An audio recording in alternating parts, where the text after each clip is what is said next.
Somewhere in the realm of that's so crazy it just might work, Fractal Design, a Swedish company primarily known for PC cases, has decided to release a wireless gaming headset. Bold move, and definitely not a sentence I thought I'd be saying in 2025. They're going for a more grown-up, minimal aesthetic. They nailed the look, and there's some really smart design on offer, but this is a highly competitive market, and with a price point of $199 US, they're gonna need to nail it in both sound and user experience. You see this? For a long time, I used to think this was just YouTuber snake oil. Then as I got a little older, I started to develop a wrist issue in my mouse hand, so I decided to give it a try, and now I absolutely swear by this thing. This is Carpio by Delta Hub, who's sponsoring today's video. It's a partnership I always love doing because it's one of the very rare times where people actually leave positive comments about the paid placement and not whatever the subject of the video is. It's a simple device. It sits under your palm and it supports your wrist. So by design, it moves freely around on my desk mat on PTFE glides, the same thing performance mouse skates are made of, so I can transition my mouse hand to and from my keyboard seamlessly. This works great for editing and productivity, but for gaming, people generally lift and reset their mouse a lot. For that, they have the Carpio G 2.0. It features a little silicone seat belt that keeps it attached to your hand and properly positioned when you lift off and bring your hand back down. You set it once and the closure's magnetic, so it's super easy to get on and off. And because they know that gaming can generally be a little sweatier than editing spreadsheets, the silicone base here is perforated to help keep your hand cool. The strap also makes it great for situations where you may want to slide your mouse hand over to your keyboard, but you're using a separate mouse surface. Like the standard Carpio, the G is available in both left and right hand, and by popular demand, these are now available in small sizes too. This is a product I use every day and recommend in real life to everyone I know that spends any significant amount of time in front of a mouse and keyboard. To learn more or to grab one for yourself, click the link down in the description.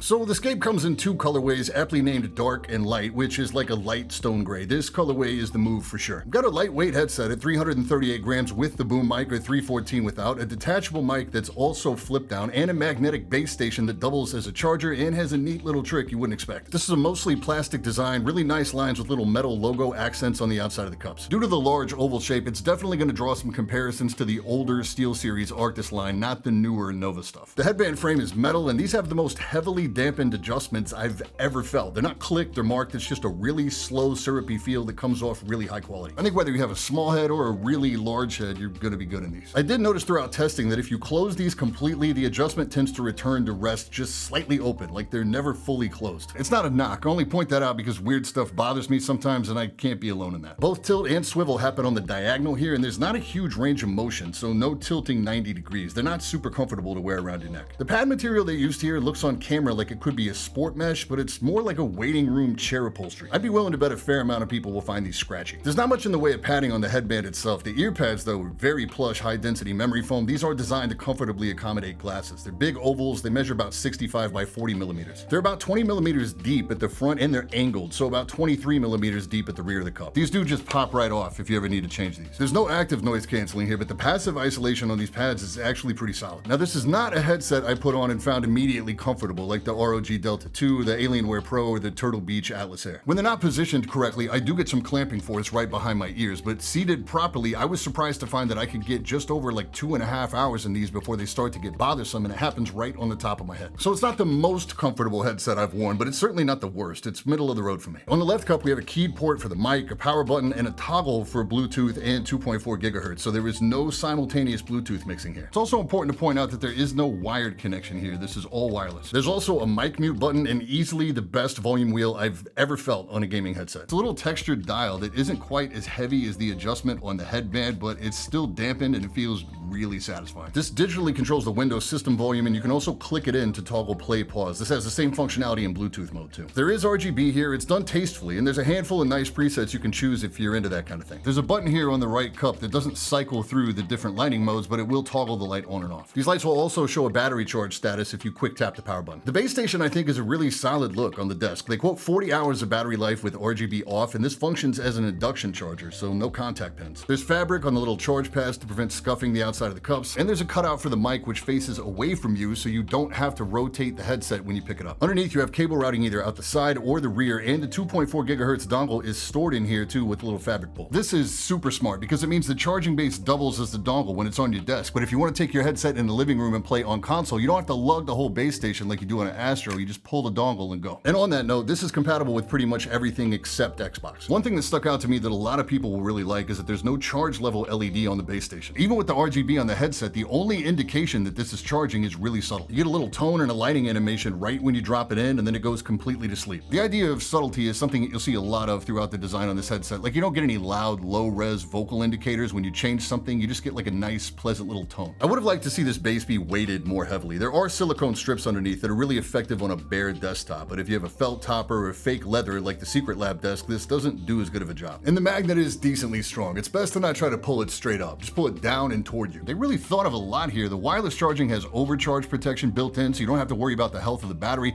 And if you just absolutely don't like the idea of using the base station, this will still charge over USB-C, and you can just use the wireless dongle like you would any wireless headset. I guess now is a good time to talk about the web app, because your EQ is going to travel with you on this headset, and you're not locked into just one. You get 3 different options, either stock modes or custom, and then you can cycle between them on the fly on the headset itself on the right cup. There's also indicators here to let you know which one you have selected. It's great flexibility, but you don't have like that massive list of game-specific EQ options that we see on like the newer SteelSeries stuff. Still, it's very nice to have. The hardware control is great. You don't need a separate app on your phone, and the EQ is going to work on your console and Bluetooth as well, not just your PC. So the web app is called Adjust Pro, and you'll need a Chrome-based browser to take advantage of this. You don't even need to click to save the flash. Every adjustment flashes to the headset basically in real time. You can't even download an offline version if you want. And here you've got all your lighting presets, including custom stuff, your very minimal mic options, and your EQ. It's a seriously full-featured parametric EQ too. It's really nice. You can tweak the presets, you can build completely new EQ profiles, even load user-created EQs, and then save them to one of the quick slots to cycle through. But the feature set outside of that must be taking the Scandi design approach as well, because there's just not a lot here. There's no mic EQ options, there's no native game-to-chat mix, there's no Bluetooth mixing, there's no ANC. It's a pretty sparse headset feature-wise, but you have to remember the price point of $199. That's not flagship money. There is technically side tone, but the volume level is so low, I would consider it broken in its current state. I honestly thought it was just a feature they didn't have turned on in the firmware yet. I literally had to have this mic almost in my mouth, that close, before I could even hear that it was trying to function. Even then, the resolution was very poor. I hope this is something they can fix with firmware.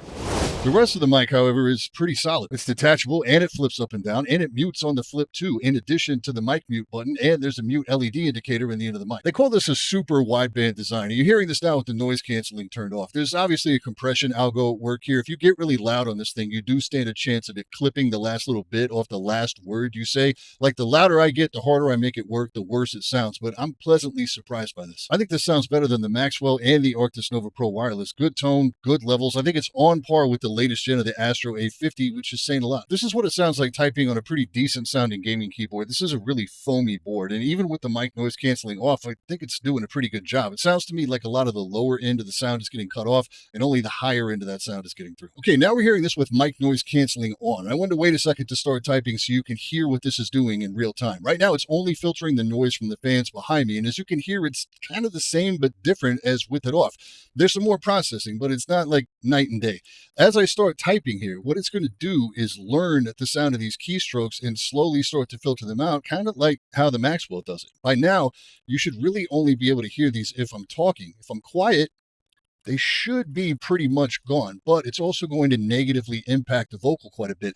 I feel like there's still some of this going on with it off. So I feel like off is low and on is very aggressive. Off again now, no typing in the background, just this little palate cleanser before we wrap up this segment. I like the vocal better with it off, and I think it still does a decent job of background noise cancellation. I'm not a big fan of what it does to the vocal with it on, but just pick whichever one you want. Either way, I'm not mad at this mic. So I didn't discover until way later in testing that there were actually onboard mics on here without using the boom arm, which, to be fair, totally explains the extra mic mute button. I generally have the lowest of low expectations for onboard mics.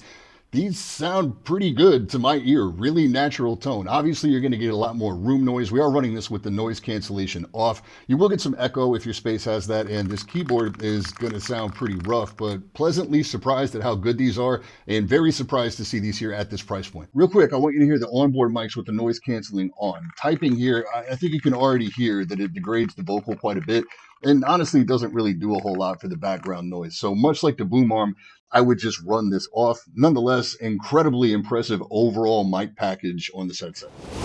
Talking sound, I measured these across all 3 EQ presets, and they've done a really nice job with the tuning here. This is balance, or their flat EQ, and it does a pretty decent job of following the Harman curve, just a bit exaggerated in the highs and lows. A lot of gaming headsets get this wrong, but the reason why we talk about the Harman curve all the time is because this is pretty representative of what a large majority of actual consumers think sounds good. This sounds basically flat with a touch of warmth. This is a good stock tune. Clarity is just a simple cut to the bass, leaving everything else pretty much untouched. Depth is, as you'd expect, a boost to the bass, and they start to bump a little further back than the stock tune. These are not bass cannons, not by any stretch. There's also not the usual overbaked mid-bass bloat that plagues a lot of gaming headsets. They're also not just hollow-sounding treble monsters, which is the other way gaming headsets like to go. The tuning here, like a lot of the things the Scape offers, just feels more grown up than your typical gaming headset. Our left and right lines are really close. That means excellent channel matching, and that helps a lot with imaging in game. We're looking really strong here, and that does translate to game very well. Directional imaging felt very good. I had no trouble picking out enemy locations via sound. The only thing I will say is that in COD, even the clarity mode still sounded a little too full for multiplayer. It wasn't muddy or distorted, it's just that there's always a lot going on with grenades and spring mines and kill streaks, so it's better to just strip back the majority of the bass in that game. Again, the EQ is really powerful here though, so you can go in and really dial it in, or I just found it easiest to go into clarity and pull that low shelf down a few more dB. It crushes in single player gaming. These do immersive experiences really well. I especially get into all the varying engine sounds in Horizon. For detail retrieval, these are again very good for a wireless headset. These give a lot of options a run for their money, including the Arctis Nova Pro Wireless. I don't think they beat the Maxwell in this department. That's a very high bar, but they beat or match a lot of what's out there, even at higher price points. I even found myself casually enjoying music listening in these over Bluetooth, and absolutely no issues whatsoever in wireless performance in any mode. Look, I like Fractal. I don't think that's a secret, but I would absolutely not give them a pass at all if they missed in the sound category, and they really surprised me. This is the last thing I expected from Fractal Design. When I first heard about this, I was so nervous for them. I never received any early prototype of this throughout development. I was never asked to provide any feedback, so I had absolutely no idea what to expect. And for their first headset,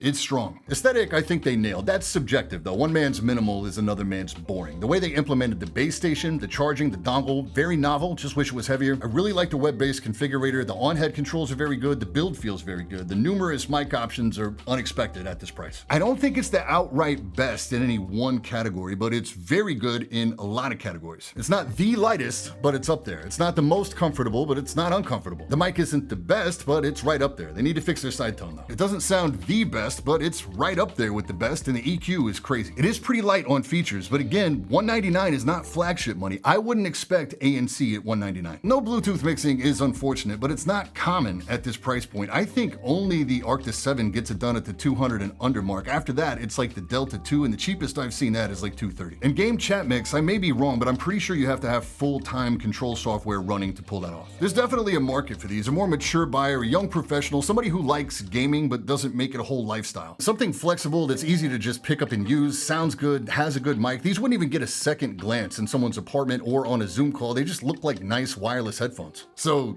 nice. I mean, it feels kind of rude to say like, oh, I can't believe they pulled this off. Like, obviously Fractal is home to some competent designers, but this is just literally the last thing you would expect from a case and cooling company. This was in development for a very long time, so it's pretty obvious that they really mulled over every decision every step of the way, and they did something here. I don't know why Fractal Design wanted to do this, but I'm glad they did. That's it for today. Thank you so much for watching, and I will catch you all in the next one. Stay up.